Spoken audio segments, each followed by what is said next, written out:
Hi hello welcome back to my Sindhura daily lifestyle YouTube channel. ಈ ವಾರ ticket to ಫಿನಾಲೆಗೆ ಜಿದ್ದಾಜಿದ್ದಿಯ ಹೋರಾಟ big boss ಮನೆಯಲ್ಲಿ ಜೋರಾಗಿದ್ದು, big boss Kannada season 11 ರೋಚಕ ಘಟ್ಟವನ್ನು ತಲುಪಿದೆ.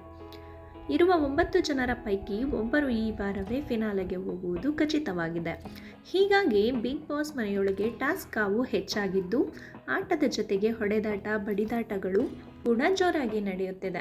ಗೌತಮಿ, ಉಗ್ರಂ ಮಂಜು ಹಾಗೂ ಹನುಮಂತ ಈ ವಾರದ ನಾಮಿನೇಷನ್ನಿಂದ ಪಾರಾಗಿದ್ದು, ತ್ರಿವಿಕ್ರಮ್, ಮೋಕ್ಷಿತಾ, ಭವ್ಯ ಗೌಡ, ಧನ್ರಾಜ್ ಹಾಗೂ ಚೈತ್ರಾ ಕುಂದಾಪುರ್ ನಾಮಿನೇಟ್ ಆಗಿದ್ದಾರೆ. ಈ ವಾರ ಮನೆಯಿಂದ ಒಬ್ಬರು ಅಥವಾ ಇಬ್ಬರು ಹೊರ ಹೋಗುವುದು ಖಚಿತವಾಗಿದೆ. ಹೀಗಾಗಿ ಪ್ರತಿಯೊಬ್ಬರೂ ಕೂಡ ಫಿನಾಲೆ ಟಿಕೆಟ್ ಪಡೆದು ನಾಮಿನೇಷನ್ನಿಂದ ಪಾರಾಗಲು ಪರದಾಡುತ್ತಿದ್ದಾರೆ. ಪರಿಸ್ಥಿತಿ ಹೀಗಿರುವಾಗ ಇದೇ ಸಂದರ್ಭದಲ್ಲಿ ಬಿಗ್ ಬಾಸ್ ಸ್ಪರ್ಧಿಗಳು ಚೈತ್ರಾ ಕುಂದಾಪುರ ಆಟವಾಡುವ ಅವಕಾಶವನ್ನು ಕಿತ್ತುಕೊಂಡಿದ್ದಾರೆ. ಕಳೆದ ವಾರ ನೋ ಎಲಿಮಿನೇಷನ್ ವಾರವಾದ ಕಾರಣ ಈ ವಾರ ಡಬಲ್ ಎಲಿಮಿನೇಷನ್ ಬಹುತೇಕ ಖಚಿತವಾಗಿದೆ.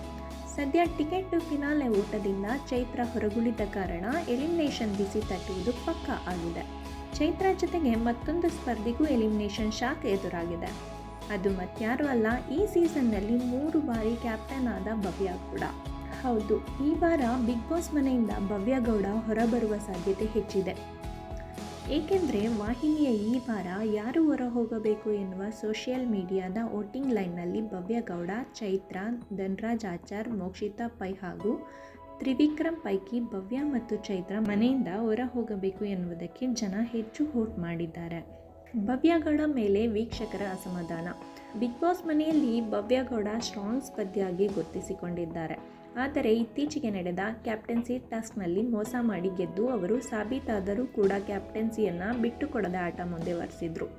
ಸದಾ ತ್ರಿವಿಕ್ರಮ್ ಜೊತೆ ಕಾಣಿಸಿಕೊಳ್ಳುವ ಭವ್ಯ ಗೌಡ ಬೇರೆ ಸ್ಪರ್ಧಿಗಳ ಜೊತೆ ಬೆರೆತಿರುವುದು ಕಡಿಮೆ.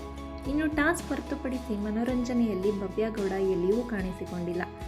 ಇನ್ನು ಈ ವಾರ ಟಿಕೆಟ್ ಟು ಫಿನಾಲೆಗಾಗಿ ಜಿದ್ದಾಜಿದ್ದಿಯ ಹೋರಾಟದಲ್ಲಿ ತಮ್ಮನ್ನು ಸೋಲಿಸಲು ಬಂದ ಹನುಮಂತ ಹಾಗೂ ಧನ್ರಾಜ್ಗೆ ಹೊಡೆದಿದ್ದಾರೆ. ಈ ಕಾರಣಗಳಿಂದ ಭವ್ಯ ಗೌಡ ಮೇಲೆ ಬಿಗ್ ಬಾಸ್ ಪ್ರೇಕ್ಷಕರು ಅಸಮಾಧಾನಗೊಂಡಿದ್ದಾರೆ.